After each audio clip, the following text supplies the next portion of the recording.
കാര്യം പറഞ്ഞപ്പോഴാണ്. പക്ഷെ ഒരുപാട് വെറൈറ്റി എണ്ണ പലഹാരങ്ങൾ ഉണ്ടാക്കി നോമ്പ് തുറ നടത്തുക എന്നുള്ളത് തന്നെ ഒരു ഭയങ്കര ഇഷ്ടപ്പെടുന്ന കാര്യം എല്ലാവരും. ചായ കുടിച്ചു കഴിഞ്ഞാൽ പിന്നെയുള്ള മണിക്കൂറിൽ നമുക്ക് വീണ്ടും വീണ്ടും വെള്ളം കുടിക്കാനൊക്കെ തോന്നും. സാധാരണ എല്ലാവരും നാരങ്ങ വെള്ളവും കാരക്കും അത് പണ്ട് മുതലേ കണ്ടുവരുന്ന അല്ലേ. ഗർഭിണികൾ നിർബന്ധമായിട്ട് നോമ്പെടുക്കാൻ പാടില്ല. അപ്പോൾ വീട്ടിൽ ഉമ്മമാരൊക്കെ ഉണ്ടെങ്കിൽ പറയും, ഞാനൊക്കെ പണ്ട് 6 ആളെ പ്രസവിച്ചിട്ടുണ്ട്, ഞാനൊക്കെ നോമ്പെടുത്തിട്ടുണ്ട്. പക്ഷെ നോമ്പുകാലം തുടങ്ങിയല്ലോ, പ്രത്യേകിച്ച് ഇപ്പൊ ഭയങ്കര ചൂട്. അപ്പൊ ഈ സമയത്ത് ഈ ഫാസ്റ്റിംഗ് എടുത്തു കഴിയുമ്പം എന്തൊക്കെ തരത്തിലുള്ള ഭക്ഷണം കഴിക്കാം, അതെങ്ങനെ കഴിക്കണം, അതിനെക്കുറിച്ചൊക്കെ എല്ലാവർക്കും അറിയാൻ ആഗ്രഹം ഉണ്ടാവും. ഇത് ശരിയാണ്. അപ്പോൾ ഭക്ഷണം എന്തൊക്കെ കഴിക്കുന്നതെന്ന് പറയുന്നതിന് മുമ്പേ നമ്മൾ ഈ നോമ്പ് സമയത്ത് എങ്ങനെ വെള്ളം കുടിക്കണം, എത്ര വെള്ളം കുടിക്കണം എന്നതിനെ പറ്റിയിട്ട് നല്ലൊരു ധാരണ ഉണ്ടായിരിക്കണം. ഒരാൾക്ക് ഒരു ദിവസം 2.5 ലിറ്റർ വെള്ളമെങ്കിലും ഒരാൾ കുടിച്ചിരിക്കണം. അപ്പോൾ ഈ നോമ്പ് സമയത്തും അത്ര തന്നെ വെള്ളം കുടിച്ചു എന്ന് എല്ലാവരും ഉറപ്പുവരുത്തുക. അപ്പൊ ഈ ഫാസ്റ്റിംഗ് തുടങ്ങുന്നതിന് മുമ്പ് നമ്മൾ അത്താഴം കഴിക്കുമല്ലോ. അപ്പൊ ഈ അത്താഴത്തിന് നമുക്ക് ഏത് തരം ഭക്ഷണങ്ങൾ ഉൾപ്പെടുത്തുന്നതായിരിക്കും കുറച്ചും കൂടെ നല്ലത്? കുറച്ച് ഫാസ്റ്റിങ്ങിൽ നമുക്ക് ഫുൾ എനർജറ്റിക് ആയി നിൽക്കാൻ പറ്റുന്നുണ്ടെങ്കിൽ. നമ്മൾ പൊതുവേ രാവിലെ സുഹൂർ എന്ന് പറയും. അത്താഴം കഴിക്കുന്ന സമയത്ത് സുഹൂറിന് നമ്മൾ കോംപ്ലക്സ് ആയിട്ടുള്ള കാർബോഹൈഡ്രേറ്റ് കഴിക്കുക. കോംപ്ലക്സ് കാർബോഹൈഡ്രേറ്റ് എന്ന് പറഞ്ഞാൽ തവിടുള്ള അരി, ഗോതമ്പ്, ഓട്സ് കഴിക്കുക. അപ്പോൾ വെറും കാർബോഹൈഡ്രേറ്റ് മാത്രം ആവരുത്, അതിൻ്റെ കൂടെ പ്രോട്ടീൻ റിച്ച് ആയിട്ടുള്ള ഭക്ഷണം കൊണ്ട് കഴിക്കുക. നമുക്ക് മീൻ കഴിക്കാം, അതുപോലെ ചിക്കൻ നമുക്ക് കറി വെച്ച് കഴിക്കാം, നമ്മൾ ചെറുപയറൊക്കെ പുഴുങ്ങിയിട്ട് കഴിക്കാം, അതുപോലെ മുട്ടയുടെ വെള്ള. ഇതൊക്കെ നമ്മൾ ഈ രാവിലെ സുഹൂറിന് കഴിക്കുന്നത് വളരെ നല്ലതായിരിക്കും. പിന്നെ എണ്ണ ഉപയോഗിച്ചിട്ടുള്ള ഭക്ഷണം രാവിലെ കഴിച്ചു കഴിഞ്ഞാൽ നമുക്ക് ഈ നോമ്പെടുക്കുന്ന സമയത്തൊക്കെ ഭയങ്കര ദാഹം അനുഭവപ്പെടുക, നെഞ്ചരിച്ചിലൊക്കെ വരാൻ സാധ്യതയുണ്ട്. അപ്പോൾ അധികം മസാല രാവിലത്തെ ഭക്ഷണത്തിൽ ഒഴിവാക്കേണ്ടതാണ്. അപ്പോൾ പുളിച്ച് മാവ് ഉപയോഗിച്ചിട്ടുള്ള ഇഡ്ഡലി, ദോശ ഇതൊക്കെ ഉപയോഗിച്ചാൽ പെട്ടെന്ന് വിശക്കാൻ സാധ്യതയുണ്ട്. 2 മണിക്കൂർ ആകുമ്പോഴേ നമുക്ക് വിശപ്പ് അനുഭവപ്പെടാൻ സാധ്യതയുണ്ട്. അതുപോലെ നിർബന്ധമായിട്ട് ഒഴിവാക്കേണ്ട കാര്യമാണ് രാവിലെ നിങ്ങൾ ചായ കുടിക്കാതിരിക്കുക. കാരണം ചായ കുടിച്ചു കഴിഞ്ഞാൽ നമ്മുടെ ശരീരത്തിന് നിർജ്ജീലനം സംഭവിക്കും. അപ്പോൾ ഓൾറെഡി നമ്മൾ വെള്ളം കുടിക്കാത്തൊരവസ്ഥയാണ്. അപ്പോൾ ചായ കുടിച്ചു കഴിഞ്ഞാൽ പിന്നെയുള്ള മണിക്കൂറിൽ നമുക്ക് വീണ്ടും വീണ്ടും വെള്ളം കുടിക്കാനൊക്കെ തോന്നും. അപ്പോൾ ഈ കാര്യങ്ങളാണ് നമ്മൾ ഈ സുഹൂറിൻ്റെ സമയത്ത് ശ്രദ്ധിക്കേണ്ടത്. നോമ്പ് തുറന്ന സമയത്ത് സാധാരണ എല്ലാവരും നാരങ്ങ വെള്ളവും കാരക്കും അത് പണ്ട് മുതലേ കണ്ടുവരുന്ന അല്ലേ. അത് കഴിക്കുമ്പോൾ അതാണോ ഏറ്റവും ബെസ്റ്റ് ചോയ്സ് ആ സമയത്ത്? ഒരു ഏകദേശം 16 മണിക്കൂറോളം നമ്മൾ ഫാസ്റ്റിംഗ് ചെയ്തിട്ട് നമ്മൾ നോമ്പ് തുറക്കുന്ന സമയത്ത് നമ്മൾ എന്ത് സംഭവിക്കുന്നു പറഞ്ഞാൽ അസിഡിക് ആയിട്ടുള്ള വയറായിരിക്കും. അപ്പോൾ ആ സമയത്ത് നമ്മൾ ഈ നാരങ്ങ വെള്ളം കുടിച്ച് കഴിഞ്ഞാൽ കൂടുതൽ അസിഡിറ്റി പ്രോബ്ലം, അതുപോലെ ദഹന പ്രശ്നമൊക്കെ വരാൻ സാധ്യതയുണ്ട്.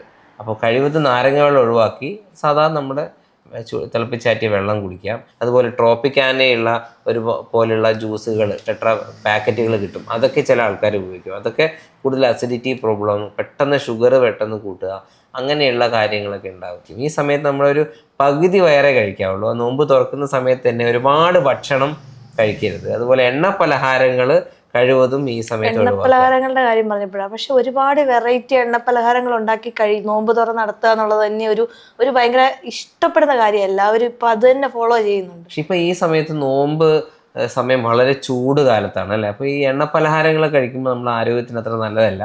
കാരണം ഒരുപാട് നമ്മുടെ ആരോഗ്യ പ്രശ്നങ്ങൾ ഉണ്ടാക്കാം, അസിഡിറ്റിയുടെ പ്രോബ്ലം ഉണ്ടാക്കാം, ദഹന പ്രശ്നം ഉണ്ടാക്കാം. അപ്പോൾ കഴിവതും എണ്ണ പലഹാരങ്ങൾ നമ്മൾ ഒഴിവാക്കുക. കാരണം ഒരുപാട് വേണ്ടാത്ത കലോറി നമ്മുടെ കുട്ടികളിലും മുതിർന്നവരിലേക്കൊക്കെ വരികയാണ്. അപ്പോൾ കഴിവതും എണ്ണപ്പലഹാരം ഈ ചൂടുകാലത്ത് ഒഴിവാക്കുന്നതായിരിക്കും നല്ലത്.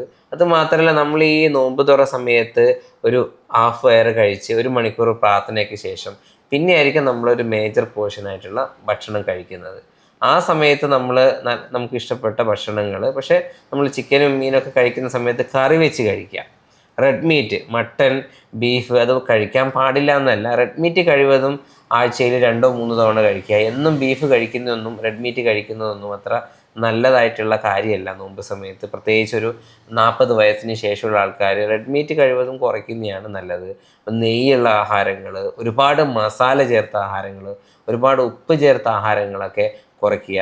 അതുപോലെ നമ്മളിപ്പോൾ കാണുന്നൊരു പ്രവണതയാണ്, ഈ നോമ്പിൻ്റെ സമയത്ത് ഒരുപാട് ആരോഗ്യ ഗുണങ്ങൾ നമുക്ക് കിട്ടുന്നുണ്ട്. പക്ഷെ അതിന് പകരം ഭക്ഷണ രീതിയിൽ ഒരുപാട് റെസിപ്പീസും ഒരുപാട് പരീക്ഷണങ്ങളൊക്കെ നടത്തി നമ്മുടെ ആ ഒരു ആരോഗ്യപരമായിട്ടുള്ള കാര്യത്തെ നമ്മൾ അതിന് നേരെ ഗുണം കിട്ടുന്നതിന് പകരം നമുക്ക് കൂടുതൽ പ്രശ്നങ്ങൾ, ആരോഗ്യ പ്രശ്നങ്ങൾ ഉണ്ടാക്കുന്നുണ്ട്. കാരണം ഒരുപാട് റെസിപ്പീസ്, എണ്ണ പലഹാരങ്ങൾ, ഫുഡ് ഓർഡർ ചെയ്ത് കഴിക്കുന്നു. കാരണം ഈ നോമ്പിൻ്റെ സമയത്തൊക്കെ ശ്രദ്ധിച്ചിട്ടുണ്ടോ, നമ്മൾ രാത്രി 12 മണി 1 മണി വരെയൊക്കെ റെസ്റ്റോറൻ്റൊക്കെ ഓപ്പൺ ആയിട്ട് ഇങ്ങനെ ഒരുപാട് ആൾക്കാർ ഭക്ഷണം കഴിക്കുന്നു. കാരണം നമുക്ക് ഗുണത്തേക്കാൾ ദോഷമാണ് അത് പിന്നീട് ചെയ്യുന്നത്. ഈ ഫാസ്റ്റിംഗ് എടുക്കുന്നതുകൊണ്ട് ഒരുപാട് ഗുണങ്ങളൊക്കെ കിട്ടുന്നുണ്ട്. പക്ഷെ അതുപോലെ തന്നെ ഈ നിർജ്ജലീകരണം സംഭവിക്കാനുള്ള ചാൻസ് കൂടുതലല്ലേ? അപ്പൊ അത് തടയാൻ വേണ്ടിയിട്ട് ഫാസ്റ്റിംഗ് അല്ലാത്ത സമയത്ത് എന്തെങ്കിലും പ്രിക്കോഷൻ എടുക്കാൻ വേണ്ടിയിട്ട് നമുക്ക് ശ്രമിക്കാവുന്നല്ലേ? നമുക്ക് നേരത്തെ പറഞ്ഞ പോലെ നമ്മൾ ജലാംശം അടങ്ങിയ പച്ചക്കറികൾ ഒരുപാട് കഴിക്കുക. അതായത് നമ്മൾ കുക്കുംബർ നന്നായിട്ട് കഴിക്കുക, വെജിറ്റബിൾ സാലഡ്സ് കഴിക്കുക, അതുപോലെ വെള്ളം അടങ്ങിയ ഫ്രൂട്ട്സുകൾ, പ്രത്യേകിച്ച് തണ്ണിമത്തൻ ഈ സമയത്ത് ഏറ്റവും ബെസ്റ്റാണ്. കാരണം തണ്ണിമത്തൻ നമുക്ക് ഒരുപാട് വെള്ളം ഒത്തിരി നേരം അങ്ങ് കുടിക്കാൻ പറ്റില്ല. അതിന് പകരം വെള്ളം അടങ്ങിയ പച്ചക്കറികൾ കഴിച്ചു കഴിഞ്ഞാൽ നമുക്ക് ഒരുപാട് വെള്ളം നമ്മുടെ ശരീരത്തിൽ സ്റ്റോർ ചെയ്യാൻ സാധ്യതയുണ്ട്. കാരണം ഇടയ്ക്കിടയ്ക്ക് സിപ്പായിട്ട് വെള്ളം കുടിക്കുക. ഒരു ദിവസം 2.5 ലിറ്റർ വെള്ളം കുടിച്ചു എന്ന് നമ്മൾ ഉറപ്പ് വരുത്തേണ്ടതാണ്. ഈ ഫാസ്റ്റിംഗ് എടുക്കുന്ന സമയത്ത് ഒരുപാട് ആരോഗ്യ പ്രശ്നങ്ങൾ ഉണ്ടാവാറുണ്ട് ചിലർക്ക്. അപ്പൊ അതിനെ നമുക്ക് എങ്ങനെ തരണം ചെയ്യാൻ പറ്റും? നമുക്ക് പൊതുവേ നമ്മൾ ഫാസ്റ്റിംഗ് എടുക്കുന്ന സമയത്ത് പ്രത്യേകിച്ച് ആദ്യ ദിവസങ്ങളിൽ തലവേദന ഉണ്ടാവാൻ സാധ്യതയുണ്ട്. അപ്പോൾ പെട്ടെന്ന് നമ്മളൊരു ഫാസ്റ്റിംഗ്, നമ്മുടെ തലച്ചോറിലേക്കുള്ള ഷുഗർ കുറയുന്ന അവസ്ഥയിലാണ് നമുക്ക് തലവേദന വരുന്നത്. അപ്പോൾ നമ്മൾ നേരത്തെ പറഞ്ഞ പോലെ കോംപ്ലക്സ് കാർബോഹൈഡ്രേറ്റ് നന്നായിട്ട് കഴിക്കുക, നന്നായിട്ട് വെള്ളം കുടിക്കുക, അതുപോലെ നന്നായിട്ട് പച്ചക്കറി കഴിച്ചിരിക്കുക. അപ്പോൾ ഇങ്ങനെയുള്ള കാര്യങ്ങൾ, അത് ഒരു ദിവസം 2.5 ലിറ്റർ വെള്ളം കുടിച്ചു എന്ന് ഉറപ്പിച്ചാൽ നമുക്ക് ഈ തലവേദന ഒഴിവാക്കാം. അപ്പോൾ അതുപോലെ ഈ നോമ്പ് സമയത്ത് അമിതമായിട്ട് തലവേദനയുള്ള സമയത്ത് കൂടുതൽ നേരം മൊബൈൽ നോക്കിക്കൊണ്ടിരുന്നാൽ ആ തലവേദന കൂടാൻ സാധ്യതയുണ്ട്. അതുപോലെ തലവേദന അല്ലാതെ മറ്റ് വരുന്ന പ്രശ്നങ്ങൾ നമുക്ക് അസിഡിറ്റിയുടെ പ്രോബ്ലം, കാരണം നമ്മൾ ഒരുപാട് നേരം ഫാസ്റ്റിങ്ങിൽ ഇരിക്കുന്ന സമയത്ത് ദഹനരസങ്ങൾ കൂടുതൽ ഉൽപ്പാദിക്കപ്പെടാൻ സാധ്യതയുണ്ട്. അപ്പോൾ നമുക്ക് പുളിച്ച് തേട്ടുക, ഛർദ്ദിക്കാൻ വരിക, ഓക്കാനം വരിക, ഇതൊക്കെയാണ് അസിഡിറ്റിയുടെ പ്രശ്നങ്ങൾ. അപ്പോൾ ഇതിനായിട്ട് നമുക്ക് ചെയ്യാൻ പറ്റുന്ന കാര്യങ്ങൾ, കഴിവതും എണ്ണ പലഹാരങ്ങൾ ഒഴിവാക്കുക, വറുത്തതും പൊരിച്ചതുമായിട്ടുള്ള ഭക്ഷണങ്ങൾ ഒഴിവാക്കുക, മൈദയുള്ള ഭക്ഷണങ്ങൾ ഒഴിവാക്കുക, സിട്രസ് ഫ്രൂട്ട്സ്, അതായത് പുളിയുള്ള ഫ്രൂട്ട്സുകൾ ഈ അസിഡിറ്റി ഉള്ള ആൾക്കാർ ഒഴിവാക്കുന്നത് നല്ലതായിരിക്കും. അധികം ഉപ്പും അധികം മസാല ഒഴിവാക്കി കഴിഞ്ഞാൽ നമുക്ക് അസിഡിറ്റിയുടെ പ്രോബ്ലം ഒരു പരിധി വരെ നമുക്ക് തടയാൻ പറ്റും. പ്രത്യേകിച്ച് ഇപ്പോൾ ഭയങ്കര ചൂടാണ്. ഈ സമയത്ത് ഇങ്ങനെ വെള്ളം കുടിക്കാതിരിക്കുമ്പോൾ മൂത്രപ്പഴുപ്പ് പോലുള്ള അസുഖങ്ങൾ കൂടുതലായിട്ട് വരാൻ ചാൻസ് ഉണ്ട്. നമ്മൾ ഈ നോമ്പിൻ്റെ സമയത്ത് മൂത്രാശയ സംബന്ധമായ ആരോഗ്യ പ്രശ്നങ്ങൾ കോമൺ ആണ്. ചിലർക്ക് മൂത്രക്കല്ല് വരാൻ സാധ്യതയുണ്ട്, മൂത്രപ്പഴുപ്പ് വരാൻ സാധ്യതയുണ്ട്. അപ്പോൾ ഇതിനൊക്കെയുള്ളൊരു സൊല്യൂഷൻ നന്നായിട്ട് വെള്ളം കുടിക്കുക എന്നുള്ളതാണ്. അപ്പോൾ കൃത്യമായിട്ട് 2.5 ലിറ്റർ നമ്മൾ ഈ ഫാസ്റ്റിംഗ് ഇല്ലാത്ത സമയത്ത് കുടിക്കുക. അത് പല രീതിയിൽ, അതായത് നമ്മൾ ഇളനീര് വെള്ളമായിട്ട്, കഞ്ഞി വെള്ളമായിട്ട്, അങ്ങനെ പല രീതിയിൽ അത് കുടിച്ചു കഴിഞ്ഞാൽ ഈ മൂത്രപ്പഴുപ്പൊക്കെ നമുക്ക് ഒഴിവാക്കാനായിട്ട് പറ്റും. അപ്പോൾ ഈ ഗർഭിണികൾക്ക് ഫാസ്റ്റിംഗ് ചെയ്യാൻ പറ്റുമോ? അതുപോലെ വേറെ ഏതെങ്കിലും അസുഖമുള്ളവർക്ക്, മറ്റെന്തെങ്കിലും സീരിയസ് ആയിട്ടുള്ള അസുഖമുള്ളവർക്ക് ഫാസ്റ്റിംഗ് ചെയ്യാൻ പറ്റുമോ? നമ്മൾ പൊതുവേ ഗർഭിണികൾ നിർബന്ധമായിട്ട് നോമ്പെടുക്കാൻ പാടില്ല. അപ്പോൾ വീട്ടിൽ ഉമ്മമാരൊക്കെ ഉണ്ടെങ്കിൽ പറയും, ഞാനൊക്കെ പണ്ട് 6 ആളെ പ്രസവിച്ചിട്ടുണ്ട്, ഞാനൊക്കെ നോമ്പെടുത്തിട്ടുണ്ട്. പക്ഷേ നമ്മൾ ഗർഭസ്ഥാവസ്ഥയിൽ കുഞ്ഞുങ്ങൾക്ക് അവർക്ക് വേണ്ട വെള്ളവും ഭക്ഷണവും എല്ലാം അമ്മയിൽ നിന്നാണ് ലഭിക്കുന്നത്. ആ സമയത്ത് നോമ്പെടുത്തു കഴിഞ്ഞാൽ അത് കുഞ്ഞിൻ്റെ ആരോഗ്യത്തെ പ്രതികൂലമായി ബാധിക്കാം. അതുപോലെ മുലയൂട്ടമ്മമാർക്ക് ഒരു 6 മാസം വരെയുള്ള ആ ഒരു കാലയളവിൽ നോമ്പെടുക്കാൻ പാടില്ല. അതിനുശേഷം കുട്ടികൾ ഭക്ഷണമൊക്കെ കൊടുക്കുന്ന സമയമാണ്. ആ സമയത്ത് വേണമെങ്കിൽ അവർക്ക് നോമ്പെടുത്ത് നോക്കാം. അതിന് എല്ലാ നോമ്പും എടുക്കണം എന്നില്ല, അവർക്ക് ആ നോമ്പെടുക്കുന്നതിൽ കൺസെഷൻ ഉണ്ട്. അപ്പോൾ നമ്മളിപ്പോൾ ഓരോ കാര്യങ്ങൾ പറയുമ്പോഴും ഓരോ ആൾക്കാർക്ക് ഒരു പേഴ്സണൽ ചോയ്സാണ്, ഒരു വിശ്വാസമാണ് നോമ്പെടുക്കുക എന്നുള്ളത്. പക്ഷേ ഗർഭിണികൾ നിർബന്ധമായിട്ടും നോമ്പെടുക്കാതിരിക്കുന്നതായിരിക്കും നല്ലത്. അതുപോലെ മുലയൂട്ട അമ്മമാർ പാല് കൊടുക്കുന്ന സമയത്ത് ചിലപ്പോൾ കുഞ്ഞുങ്ങൾക്ക് വയറ് സംബന്ധമായ ആരോഗ്യ പ്രശ്നങ്ങളും ഉണ്ടാവാറുണ്ട്. മറ്റ് ആരോഗ്യ പ്രശ്നമുള്ള ആളുകളൊക്കെ ഈ നോമ്പെടുക്കുമ്പോൾ എന്തൊക്കെ ശ്രദ്ധിക്കണം? അതുപോലെ ഷുഗർ, പ്രഷർ ഇങ്ങനെയുള്ള അസുഖമുള്ളവരൊക്കെ എന്തൊക്കെ ശ്രദ്ധിക്കണം ഈ സമയത്ത്?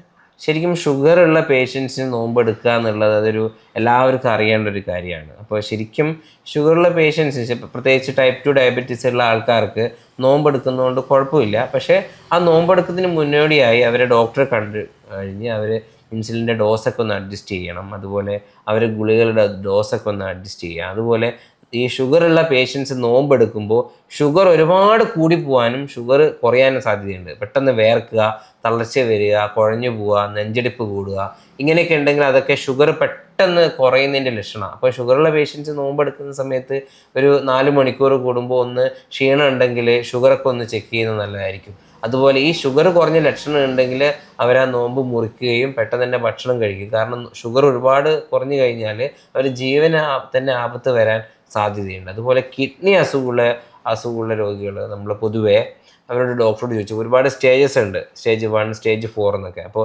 ഡയാലിസിസ് ഒക്കെ ചെയ്യുന്ന പേഷ്യൻസ് ഒരിക്കലും നോമ്പെടുക്കാൻ പാടില്ല. അതുപോലെ വെള്ളം കുടിക്കുന്ന അളവിലൊക്കെ കിഡ്നി രോഗമുള്ളവർക്ക് ഒരു കണക്കുണ്ട്. അപ്പോൾ അവരുടെ കിഡ്നി നെഫ്രോളജിസ്റ്റിനോട് ചോദിച്ച്, സ്ഥിരം കാണിക്കുന്ന ഡോക്ടറോട് ചോദിച്ച് ഒരു നിർദ്ദേശം പാലിച്ചതിന് ശേഷം മാത്രമേ കിഡ്നി ഉള്ള രോഗമുള്ളവർ നോമ്പെടുക്കാൻ പാടുള്ളൂ. അതുപോലെ മരുന്ന് കഴിക്കുന്ന രോഗികൾ ഒരിക്കലും മരുന്ന് മുടക്കാൻ പാടില്ല. അപ്പോൾ 3 നേരമുള്ള മരുന്നൊക്കെ ഉള്ളവർ ഡോക്ടറോട് ചോദിച്ചത് 2 നേരമാക്കി മാറ്റുക. ഇപ്പോൾ ഷുഗർ ആയിക്കോട്ടെ, മറ്റ് അസുഖങ്ങളായിക്കോട്ടെ, നമ്മൾ ഒരിക്കലും നമ്മുടെ ആ ഒരു ഡോസ് നമ്മൾ ഇഷ്ടപ്രകാരം മരുന്ന് നിർത്തുകയോ ഡോസ് അഡ്ജസ്റ്റ് ചെയ്യുകയോ ചെയ്യരുത്. അത് ഗുണത്തെക്കാളും ഒരുപാട് ദോഷം ഉണ്ടാക്കും രോഗികളിൽ. അതുപോലെ കുഞ്ഞു മക്കള് നോമ്പെടുക്കാൻ അവർക്ക് ഭയങ്കര ഇഷ്ടമാണ് നോമ്പെടുക്കുക, നോമ്പ് തുറ എന്നൊക്കെ പറയുന്നത്. അപ്പം അവരെടുക്കുന്നത് കൊണ്ട് പ്രത്യേകിച്ച് എന്തെങ്കിലും കുഴപ്പമുണ്ടോ? സ്കൂളിൽ പോകുന്ന ചെറിയ മക്കള് പൊതുവേ ഒരു നോമ്പ് എടുക്കാൻ ഒരു 10 വയസ്സിന് ശേഷമാണ് നമ്മൾ നോമ്പെടുക്കാൻ വേണ്ടി അവരൊരു ശരീരം പാകപ്പെടുന്നത്. അപ്പോൾ അതിന് ശേഷം ഞാനിപ്പോൾ ഒരുപാട് രക്ഷിതാക്കളോട് വരുമ്പോൾ ചോദിക്കും, നിങ്ങൾ എങ്ങനെയാണ് വീട്ടിൽ കുട്ടികളെ എങ്ങനെയാണ് നോമ്പെടുപ്പിക്കുക? അപ്പോൾ അവരെന്നോട് പറഞ്ഞിട്ടുള്ളത്, ഡോക്ടറെ ഒരു 10 വയസ്സ് തൊട്ടേ നോമ്പ് എടുക്കാവുള്ളൂ. പക്ഷെ നമ്മൾ 7 വയസ്സ് തൊട്ടേ ചിലപ്പോൾ ഒരു കുഞ്ഞ് നോമ്പൊക്കെ എടുത്ത് അവർക്ക് ട്രെയിനിങ് കൊടുക്കും. എന്നാൽ മാത്രമേ ഒരു 10 വയസ്സ് തൊട്ട് നമുക്ക് കുട്ടികളെ നോമ്പെടുക്കുന്നതുകൊണ്ട് കുഴപ്പമില്ല. ഈ നോമ്പെടുക്കുക അതുപോലെ അല്ലെങ്കിൽ ഫാസ്റ്റിംഗ് ചെയ്യുന്നതൊക്കെ പറയുമ്പോഴേ നമ്മുടെ ആരോഗ്യത്തിന് അത് നല്ലതാണെന്ന് എപ്പോഴും എല്ലാവരും പറയുന്നു, എല്ലാവർക്കും അത് അറിയുകയും ചെയ്യാം. അപ്പം അതെന്താണ് പ്രത്യേകിച്ച് കിട്ടുന്ന ആ ഒരു ഗുണം എന്താണെന്ന്? ശരിക്കും ഈ ഒരു ഫാസ്റ്റിംഗ് എന്ന് പറയുന്നത് നമ്മുടെ ശരീരത്തിൽ ഒരുപാട് ഗുണങ്ങളുള്ള ഒരു കാര്യമാണ്. അപ്പോൾ ശരിക്കും നമ്മുടെ ഒരു മനസ്സിനും ശരീരത്തിനും ആത്മീയതയ്ക്കൊക്കെ വളരെ ഗുണം ചെയ്യുന്ന ഒരു രീതിയാണ് ഈ ഒരു ഫാസ്റ്റിംഗ് എന്ന് നോമ്പെടുക്കുന്ന രീതി. അപ്പോൾ നമ്മുടെ രോഗപ്രതിരോധ ശക്തി കൂടുക, നമുക്ക് ഷുഗർ ഉണ്ടെങ്കിൽ അത് കൺട്രോൾ ആവുക, പ്രഷർ ഉണ്ടെങ്കിൽ അത് കൺട്രോൾ ആവുക. അപ്പോൾ അസുഖം പൂർണ്ണമായിട്ട് മാറുന്നതല്ല, ശരിക്കും നമ്മൾ ആ മരുന്ന് എടുക്കുന്നതിൻ്റെ ഡോസൊക്കെ ശരിക്കും കുറയുക.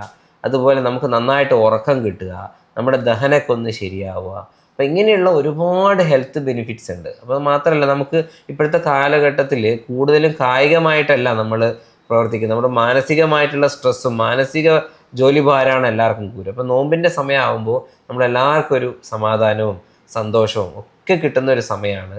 നമ്മുടെ എല്ലാവരും മോശം ചിന്തകളൊക്കെ മാറ്റി വെച്ച് പ്രാർത്ഥനയിൽ ഏർപ്പെട്ട് നല്ലൊരു ഭക്ഷണ രീതി, നല്ലൊരു ചിട്ടയോടുകൂടി നിൽക്കുമ്പോൾ നമുക്ക് ഒരുപാട് ഹെൽത്ത് ബെനിഫിറ്റ്സ് കിട്ടും. അതോടൊപ്പം തന്നെ നമുക്ക് ഈ സമയത്ത് അമിതമായിട്ടുള്ള ഫുഡ് റെസിപ്പീസ് ട്രൈ ചെയ്യുക, എണ്ണ പലഹാരങ്ങൾ ട്രൈ ചെയ്യുക, ഹോട്ടലിൽ നിന്നൊക്കെ ഒരുപാട് ഭക്ഷണം ഓർഡർ ചെയ്ത് കഴിക്കുക.